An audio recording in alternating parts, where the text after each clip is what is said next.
A série que traz as 48 seleções da Copa do Mundo de 2026 está no ar. E nesse 27º episódio, já estamos chegando na reta final, vamos falar sobre a seleção de Gana. Você quer saber quem é o treinador, os principais jogadores, como é que foi o ciclo, como que a seleção joga ou pode jogar com o treinador novo agora e até onde pode ir na Copa do Mundo? Tudo isso e muito mais a gente fala a partir de agora. Você está no canal Miguel Fortunato Futebol de Seleções, seu lugar para ficar bem informado sobre as coisas da Copa de 2026. Peço seu like, peço a sua inscrição. Você que está chegando agora, seja bem-vindo aqui à nossa comunidade, à nossa galera que manja muito de futebol e acompanha bastante. E também peço que vocês assistam o vídeo até o fim e deixem aqui nos comentários a opinião sobre a seleção de Gana.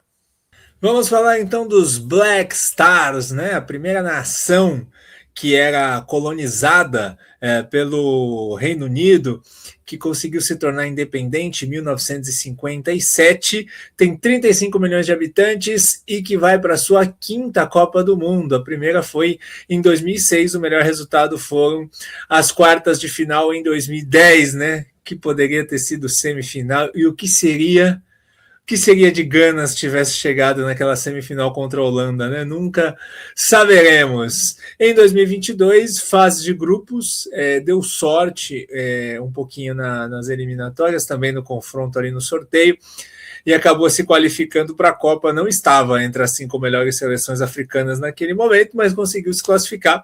Só que na Copa foi um pouco decepcionante, né? Acabou sendo eliminado num grupo que tinha Portugal, Coreia do Sul e Uruguai, e a Coreia do Sul que avançou com a segunda colocação. Bom, a gente falando agora de ciclo, olha, eu me arrisco a dizer que das 48 seleções, esse é o pior ciclo, tá? Para mim, a seleção que teve o pior ciclo. Fase de grupos da Copa Africana de Nações em 2023, que foi disputada em 24, ela já tinha caído na fase de grupos em 21, já não estava tão bem. E aí foi eliminada, ficou em terceiro lugar num grupo que tinha Cabo Verde, Egito e Moçambique, não passou para o mata-mata. Gana não joga um jogo de mata-mata de Copa Africana de Nações desde 2019, quando caiu nas oitavas de final. E para 2025, Gana ficou em último lugar, num grupo que tinha Angola, Sudão e Níger. E Gana não ganhou nenhum jogo. Assim, é inacreditável, né?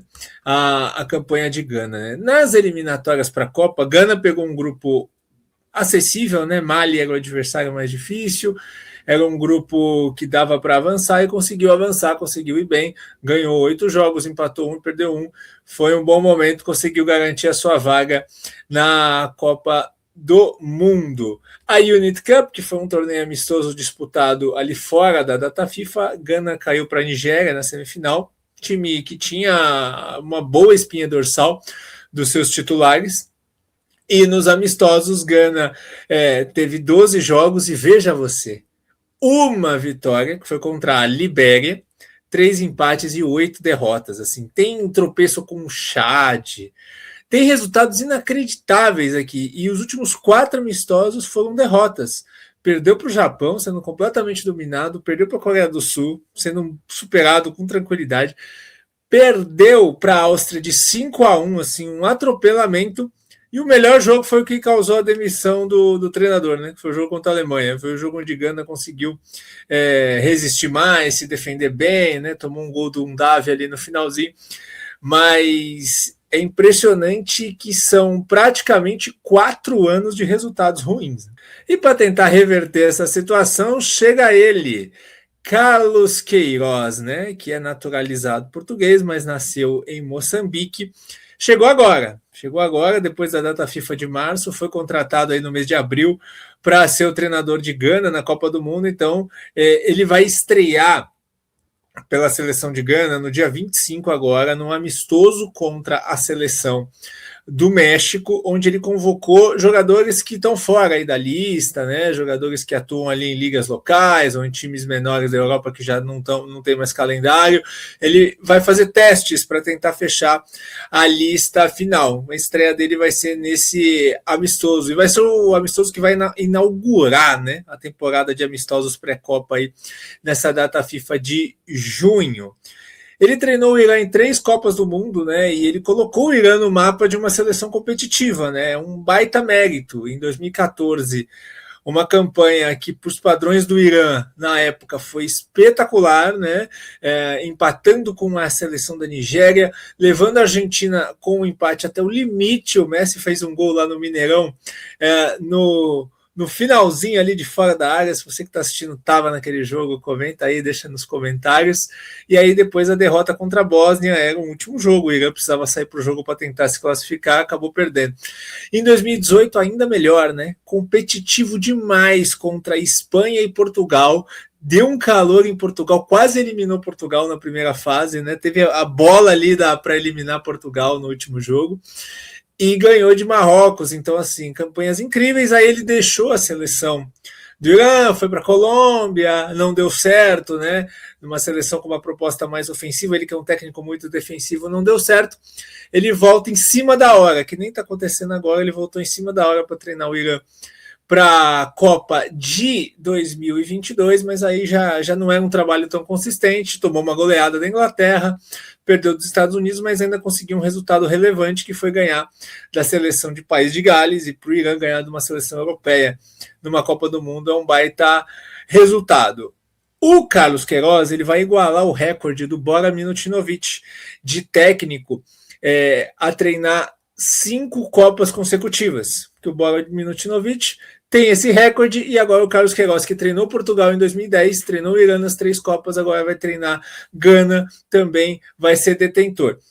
E Gana vai ser a 9ª seleção na vida do Carlos Queiroz. Carlos Queiroz, ele já treinou Emirados Árabes, já treinou África do Sul, já treinou Portugal, já treinou o Irã, já treinou a Colômbia, já treinou o Egito, já treinou a seleção do Catar. Ele foi chamado também em cima da hora para a repescagem asiática para tentar levar o Oman à Copa, mas acabou não dando certo, né? E agora o bombeiro Carlos Queiroz chega para tentar ajudar a Gana a passar de fase na Copa do Mundo, mas é um baita currículo pensando em futebol de seleções. Bom, vamos aos destaques de Gana, e essa dupla que jogou poucos jogos juntos pela seleção, né? Porque o Semenyo demorou para concluir o processo de naturalização, escolher jogar por Gana, né? Ele poderia jogar pela Inglaterra também. Ele que se tornou aí um dos grandes atacantes da atualidade ao se transferir para o Manchester City, agora nessa janela de janeiro, e assim, causou um impacto muito grande. Ele é um dos principais nomes ofensivos atualmente do Manchester City, um cara muito completo, que pode jogar centralizado, pode jogar pelos 2 lados do campo, muita qualidade, né? Um jogador destro, que ele traz uma coisa para Gana que não tinha, né? Uma seleção muito de transição. O Semenyo traz um upgrade na questão de quebrar a linha fechada, porque ele tem o drible, ele tem uma enfiada de bola com precisão, um atacante muito completo. Então, Gana ganha um grande jogador para essa Copa do Mundo. E que vive a melhor temporada da carreira, né? Com 16 gols aí com as camisas de Bournemouth e de Manchester City. O Mohamed Kudus, quando o Semenyo vem, o Kudus joga alguns jogos com ele, eles terminam ali juntos, né? Como compondo o trio de ataque, algumas vezes como uma dupla, na reta final das eliminatórias, porém o Kudus se machuca, né? E o Kudus, ele não joga desde janeiro, ele jogou pouquíssimos momentos da temporada, tem só 26 jogos na temporada, né? E vamos ver como é que ele vai chegar para a Copa, porque para vocês que assistem a Premier League, que assistem ele jogar, né, lá no Tottenham, vocês sabem que o Kudus é uma máquina de transição, é um cara de muita arrancada e potência física, de ganhar aquela primeira disputa no corpo e arrancar em progressão. Como que ele vai estar fisicamente, depois de uma lesão tão grave? Ele vai ter condições de dar esse arranque, de poder gerar essa velocidade de transição, de ganhar do zagueiro, tanto no corpo como na velocidade?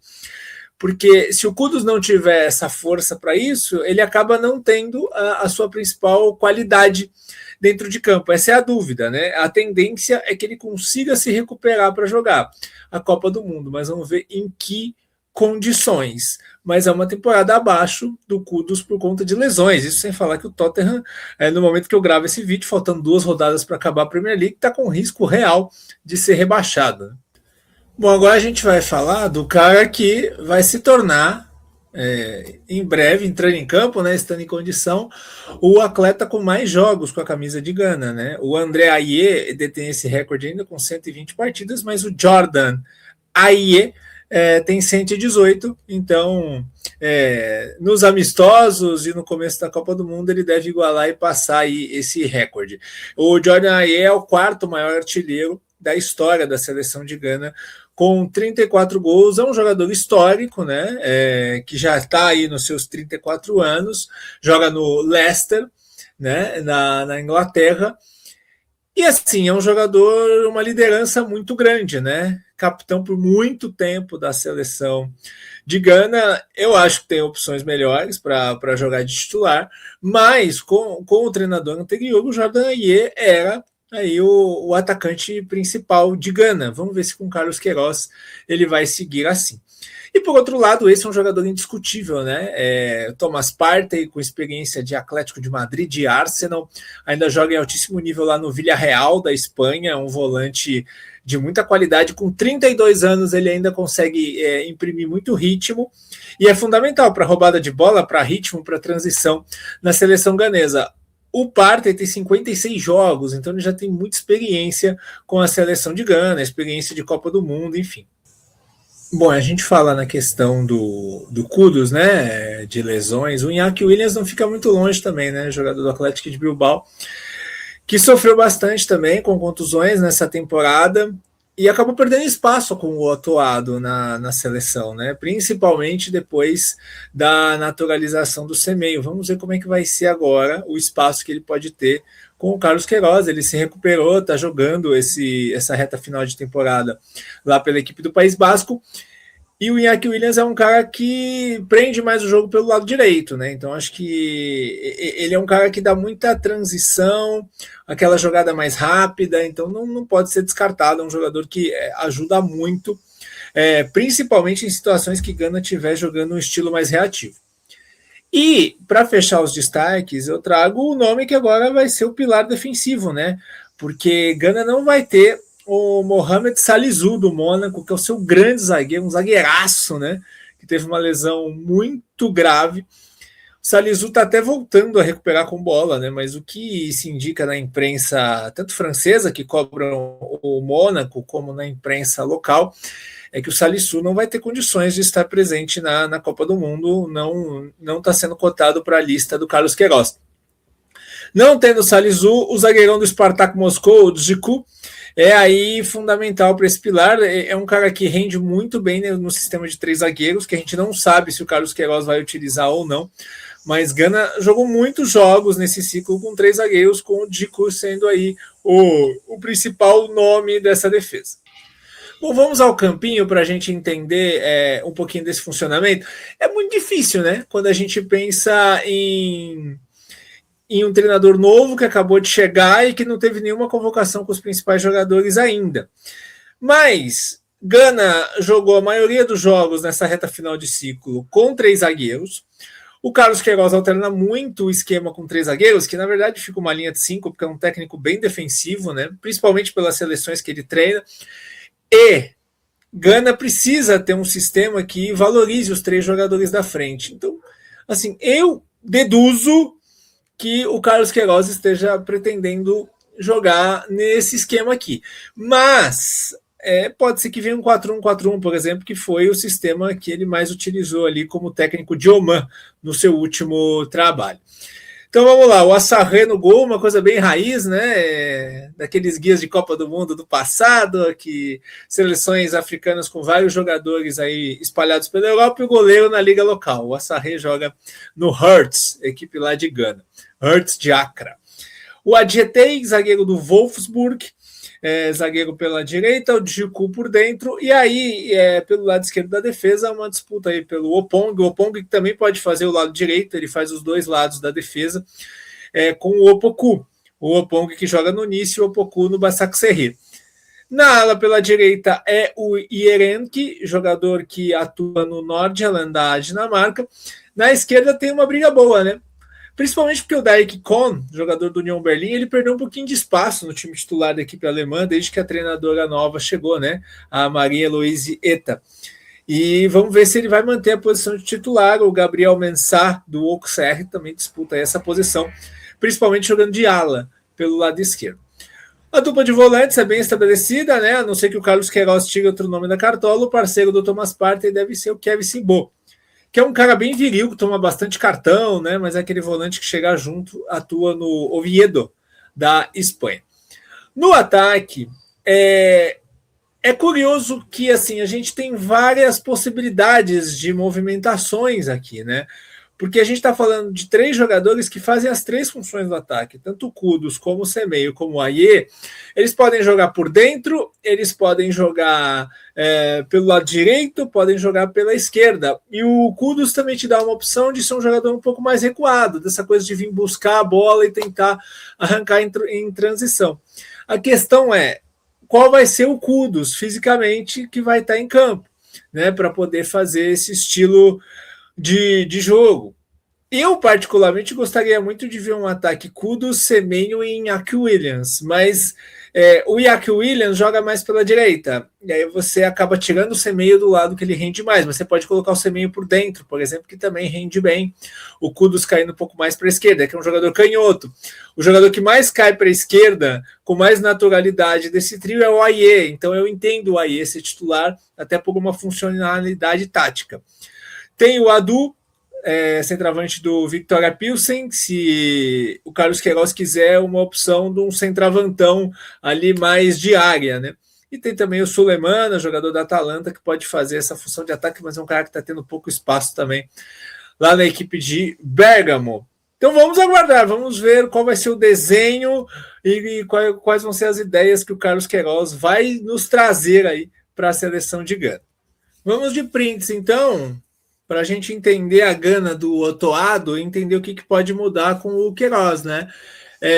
Assim que defendia Gana no trabalho anterior, uma situação aqui que está correndo para trás, um jogo contra a Alemanha, a linha de 5 muito bem estabelecida, os 2 volantes ali por dentro, e você tem o Jordan Ayew fazendo a cobertura aqui pelo lado esquerdo, né? E a questão é essa, você jogando com Ayew, Kudus e Semenyo, 2 deles precisam fazer essa composição defensiva. E o Kudus vai ter gás para isso? Você vai ter que gastar o Semenyo para fazer essa função defensiva? O Ayew é um jogador que não tem uma recomposição tão forte assim, do lado esquerdo você já perde. Então, o Carlos Queiroz vai ter que ver muito bem, de repente ele até escale um jogador como, por exemplo, o Asante, pelo lado esquerdo, né, jogador do Coventry. Ele pode tirar um cara improvável aí para colocar no time titular para ter mais capacidade defensiva, especialmente em jogos contra a Croácia e contra a Inglaterra. E aqui é um problema mais grave, né? É uma situação parecida de Gana se defendendo, só que com a linha um pouco mais alta e numa situação de tentar pressionar, né? Gana tem muita dificuldade para pressionar, tinha pelo menos no trabalho anterior, né? Aí se a gente pega aqui esse gol contra a Áustria, pouca pressão no portador da bola, pouca velocidade de correr para trás, e aí no lançamento longo saiu o gol dos austríacos. E aqui a gente vê o funcionamento com bola, né, no time do Otoado, e eu tô curioso para ver se vai mudar alguma coisa com o Queiroz, né? É claro que Gana vai ter poucos momentos, especialmente nesses jogos que eu falei, de ter a posse de bola, de colocar o adversário para trás. Mas quando tiver, a gente tem aí os 2 alas espetados, né? A gente tá vendo aí o Derek Cohn com a bola, o Yerenki aberto pelo outro lado e os 3 homens da frente, né? O que a gente vai ter de funcionamento aí? Os 3 homens de frente vão ficar mais enfiados, vão buscar mais o jogo, você vai depender do Partey e do Simbo para poder armar. Essa dúvida a gente só vai sanar, vai começar a sanar ali a partir dos amistosos de Gana. Bom, e projetando a Copa do Mundo de Gana, estreia contra o Panamá, é o jogo, né? É o jogo que a coisa se decide aí, se vai poder ir longe ou não. Jogo em Toronto, depois joga contra a Inglaterra em Boston e fecha contra a Croácia na Filadélfia, uma logística boa ali. Carlos Queiroz tem muito pouco tempo, né? pouquíssimo tempo para poder armar esse time, para poder montar esse time. Ele falou que estudou mais de 200 relatórios, vídeos, análises, assistiu mais de 170 jogos nesse mês que ele está à frente da seleção de Gana. Vamos ver o que foi suficiente, o que ele vai conseguir fazer. Lembrando que quando ele assume o Irã, às vésperas da Copa de 22, que é uma seleção que ele já conhecia, e foi enfrentar a Inglaterra, tomou um 6-3, né? Então, como que ele, que é um técnico notabilizado por montar boas defesas, vai conseguir montar uma defesa consistente para a Gana dar suporte para a individualidade dos caras da frente, poder decidir, poder resolver no contra-ataque e, de repente, conseguir bons resultados. Acho que Gana não chega assim, candidata a se classificar, ela pode se classificar, mas ela tem que conquistar isso, vencendo o Panamá e tendo bons jogos aí contra as seleções europeias, certo, gente? Tem muito vídeo para vocês assistirem aqui, curtam, compartilham, comentem, e eu quero saber a opinião de vocês aqui, até onde vai Gana nessa Copa do Mundo de 2026. Um grande abraço e até o próximo vídeo.